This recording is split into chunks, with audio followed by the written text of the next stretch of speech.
आकाशवाणी देहरादून से प्रस्तुत हैं प्रादेशिक समाचार। पहले मुख्य समाचार।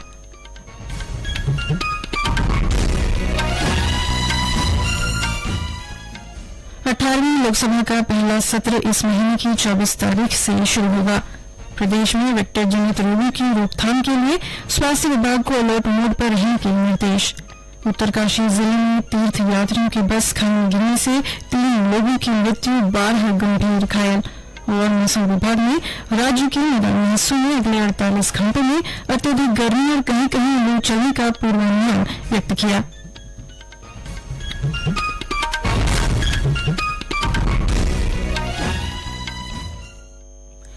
नमस्कार, दोपहर समाचारों के साथ मैं व्याख्या चंदोला और अब समाचार विस्तार से।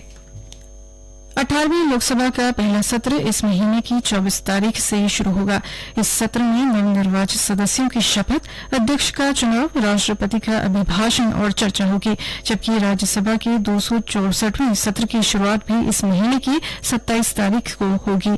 आगामी संसद सत्र अगले महीने की 3 तारीख को समाप्त होगा।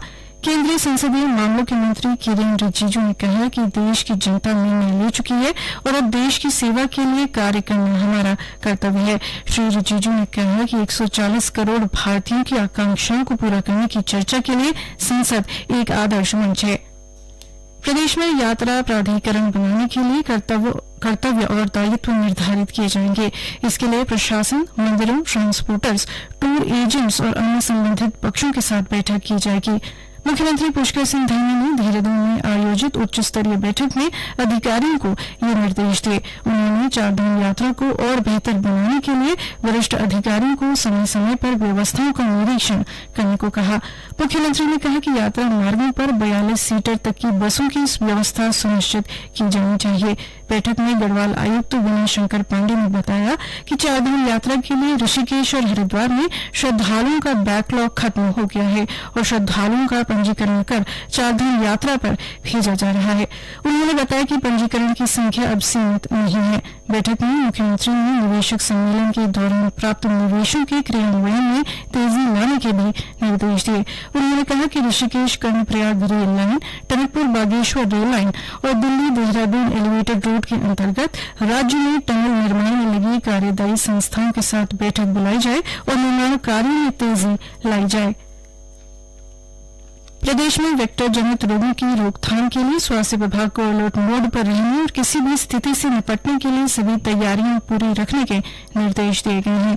विशेषकर देहरादून, हरिद्वार, उधमसिंह नगर, चंपावत, नैनीताल, पौड़ी और टिहरी जिलों के विभागीय अधिकारियों को डेंगू व अन्य वेक्टर जनित रोगों से निपटने के लिए जागरूकता अभियान चलाने के साथ ही माइक्रो प्लान तैयार करने को कहा गया है। स्वास्थ्य मंत्री डॉ धन सिंह रावत ने स्वास्थ्य महानिदेशालय में वेक्टर जनित रोगों की रोकथाम को लेकर समीक्षा बैठक की। उन्होंने कहा कि आने वाले 4 महीने डेंगू और चिकनगुनिया सहित अन्य वेक्टर जनित रोगों की दृष्टि से काफी संवेदनशील हैं।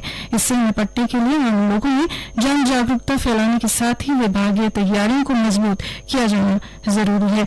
उन्होंने सभी जिलों के मुख्य चिकित्सा अधिकारियों को माइक्रो प्लान तैयार कर अन्य रेखीय विभागों के साथ बैठक करने व कार्य योजना को धरातल पर लागू करने के निर्देश दिए।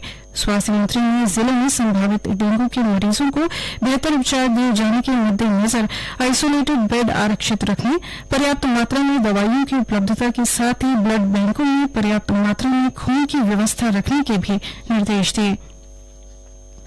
मसूरी देहरादून विकास प्राधिकरण NDDA देहरादून, हरिद्वार और ऋषिकेश में अब सौर ऊर्जा का अधिक से अधिक प्रयोग करेगा। NDDA के उपाध्यक्ष बंशीधर तिवारी ने बताया कि अब सड़क किनारे जितनी भी लाइट लगाई जाएंगी वे सभी सोलर चार्जर लाइट होंगी। इसके साथ ही इन क्षेत्रों में सभी EV चार्जिंग पॉइंट भी सौर ऊर्जा से ही संचालित किए जाएंगे। जो सर्कुलेशन एरिया है, जो सड़क का एरिया है, उसमें बाहर जो भी लाइट्स लगेंगी वो 100% अब सोलर लाइट्स ही लगाई जाएंगी। जो EV चार्जर मैंडेटरी किया गया है उसको भी सोलर से ही किया जाएगा। अगर NDDA की मैं बात करूँ, अभी हमने जो एक लमसम एक आइडिया निकाला था, हमने कई हाई मार्क्स लाइट पूरे शहर में लगाई और एक लाइट की जो बिल आ रहा है UPCL की, वो लगभग 5,000 से 6,000 रुपये वाली जो हम दे रहे हैं। तो उनके कन्वर्जन का भी हमने प्रयास किया है, शुरू भी कर दिया है कि उसको सोलर लाइट्स में कन्वर्ट करें। तो एक बहुत बड़ी मात्रा में हम लोग जो ऊर्जा है उसकी बचत कर पाए। तेलुगु తెలుగుదేశం पार्टी प्रमुख एन चंद्रबाबू नायडू आज आंध्र प्रदेश के मुख्यमंत्री पद की शपथ ली। शपथ ग्रहण समारोह विजयवाड़ा में आयोजित हुआ। शपथ ग्रहण में प्रधानमंत्री नरेंद्र मोदी सहित कई गणमान्य लोग शामिल हुए। उधर भारतीय जनता पार्टी के वरिष्ठ नेता मोहन चरण मांझी आज ओडिशा के मुख्यमंत्री पद की शपथ लेंगे। शपथ ग्रहण समारोह आज शाम भुवनेश्वर के जनता मैदान में होगा। उनके साथ कनक वर्धन सिंह देव और प्रवती परिदा भी शपथ लेंगे। ये दोनों उप मुख्यमंत्री बनाए गए हैं। ये पहली बार है जब भारतीय जनता पार्टी राज्य में नवीन पटनायक के 24 साल के शासनकाल को समाप्त करके सरकार बनाने जा रही है। ये समाचार आकाशवाणी के देहरादून केंद्र से प्रसारित किए जा रहे हैं। ताजा समाचार के लिए आप हमारे सोशल मीडिया एक्स व Facebook page Akashvani news Uttarakhand को फॉलो कर सकते हैं। साथ ही ये समाचार हमारे YouTube channel Akashvani news Uttarakhand पर भी उपलब्ध हैं। उत्तरकाशी जिले में गंगलानी के पास कल रात तीर्थ यात्रियों की एक बस की खाई में गिरने से 3 लोगों की मृत्यु हो गई। इस दुर्घटना में 12 लोग गंभीर घायल हैं, जिनका उपचार एम्स ऋषिकेश में किया जा रहा है। सामान्य रूप से घायल 14 लोगों को इलाज के लिए जिला चिकित्सालय उत्तरकाशी में भर्ती किया गया है। इस बस में कुल 29 लोग सवार थे। प्रदेश में आज और कल भीषण गर्मी पड़ने की संभावना है। मौसम विज्ञान केंद्र देहरादून ने राज्य के मैदानी हिस्सों में अगले 48 घंटों में अत्यधिक गर्मी और कहीं कहीं लू चलने का पूर्वानुमान व्यक्त किया है। विभाग के अनुसार अगले 4 दिनों में राज्य के तापमान में और अधिक बढ़ोतरी देखने को मिल सकती है। पिछले 24 घंटों में राज्य में सबसे अधिक तापमान रुड़की में 42 डिग्री सेल्सियस दर्ज किया गया है। अत्यधिक गर्मी की चेतावनी के मद्देनजर लोगों को अनावश्यक रूप से बाहर न निकलने की सलाह दी गई है। इस बीच बढ़ती गर्मी के कारण राज्य में कहीं कहीं जंगलों में आग की घटनाएं भी सामने आई हैं। पिछले 24 घंटों में उत्तरकाशी की बुंडा रेंज, नैनीताल जिले की महूरा और बंगोली रेंज तथा पौड़ी जिले की श्रीनगर रेंज में वनाग्नि की घटनाएं दर्ज की गई हैं। आग पर नियंत्रण पाने के प्रयास किए जा रहे हैं। राज्य की 2 विधानसभा सीटों मंगलौर और बद्रीनाथ पर उपचुनाव की तैयारियां शुरू हो गई हैं। दोनों सीटों पर चुनाव की अधिसूचना 14 जून को जारी होगी। इस बीच मंगलौर विधानसभा सीट पर उपचुनाव को लेकर हरिद्वार के जिलाधिकारी धीराज सिंह गर्ब्याल ने बताया कि जिले में आचार संहिता केवल मंगलौर विधानसभा क्षेत्र में लागू की गई है, जो 15 जुलाई तक रहेगी। 24 तारीख को नॉमिनेशन फॉर्म्स की समीक्षा होगी और 26 तारीख को नाम वापसी का दिन तय हुआ। 10 जुलाई को मतदान की तिथि है और 13 तारीख को इसकी काउंटिंग होगी। 15 तक हमारा जो आचार संहिता लागू है वो लागू रहेगी। और चूंकि हरिद्वार जनपद में 2 नगर निगम से जो आचार संहिता है केवल हमारे मंगलौर विधानसभा क्षेत्र में ही प्रभावी रहेगी और जनपद के अन्य विधानसभाओं पर इसमें आचार संहिता का प्रभाव नहीं रहेगा। पोलिंग पार्टी हमारे कलेक्ट्रेट से ही रवाना होंगे और नाम निर्देशन पत्र भी हमारे कलेक्ट्रेट्स में ही हमारे रिटर्निंग ऑफिसर्स द्वारा दी जाएंगी और काउंटिंग भी की प्रक्रिया भी हमारे आपके कलेक्ट्रेट में ही संपन्न होगी। लेफ्टिनेंट जनरल उपेंद्र द्विवेदी को अगला थल सेनाध्यक्ष नियुक्त किया गया है। वे इस महीने की 30 तारीख को कार्यभार संभालेंगे। वर्तमान थल सेनाध्यक्ष जनरल मनोज पांडे 30 जून को सेवानिवृत्त हो रहे हैं। 1 जुलाई 1964 को जन्मे लेफ्टिनेंट जनरल उपेंद्र द्विवेदी 15 दिसंबर 1984 को भारतीय सेना की इन्फेंट्री में शामिल हुए थे।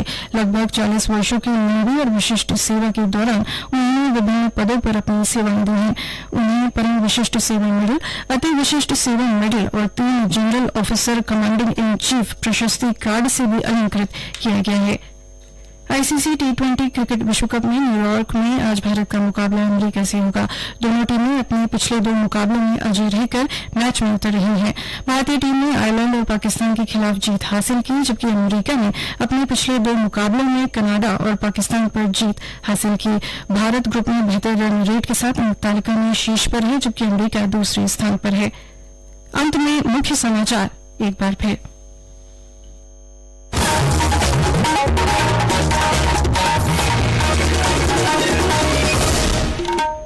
18वीं लोकसभा का पहला सत्र इस महीने की 24 तारीख से शुरू होगा।